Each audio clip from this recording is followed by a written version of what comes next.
ভারতে মসজিদ মাদ্রাসা ধ্বংস করে মুসলিম নিধনের নীল নকশা। ইসলামিক মুভমেন্ট বাংলাদেশ ও সম্মিলিত ইসলামী ঐক্যজোটের চেয়ারম্যান অ্যাডভোকেট খায়রুল আহসান গতকাল শনিবার এক বিবৃতিতে বলেন, ভারত সরকার ভারতের উত্তরপ্রদেশ রাজ্যের 7 জেলায় অবৈধ অভিযান চালিয়ে মুসলমানদের 280টি মসজিদ, মাদ্রাসা, ঈদগাহসহ মাজার ধ্বংস করেছে। এইটা জঘন্য মানবতাবিরোধী অপরাধের শামিল। তিনি ভারতের মোদী সরকারের এহেন সন্ত্রাসী ও সাম্প্রদায়িক উস্কানিমূলক কর্মকাণ্ডে তীব্র নিন্দা ও প্রতিবাদ জানান। তিনি বলেন, ভারতের জঙ্গি সরকার দীর্ঘদিন যাবৎ ভারতে মুসলিম নিধনের নীল নকশা বাস্তবায়নে লিপ্ত রয়েছে।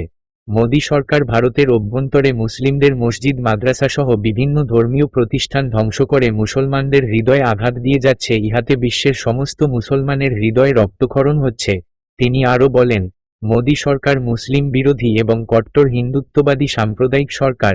তারা ভারতে সাম্প্রদায়িক উস্কানি দিয়ে বিভিন্ন সময়ে মুসলমানদেরকে উৎখাত করার অপচেষ্টা চালিয়ে যাচ্ছে। ইহা কোনোদিনও বাস্তবায়িত হবে না, কারণ ভারতে প্রায় 40 কোটি মুসলমান বসবাস করে।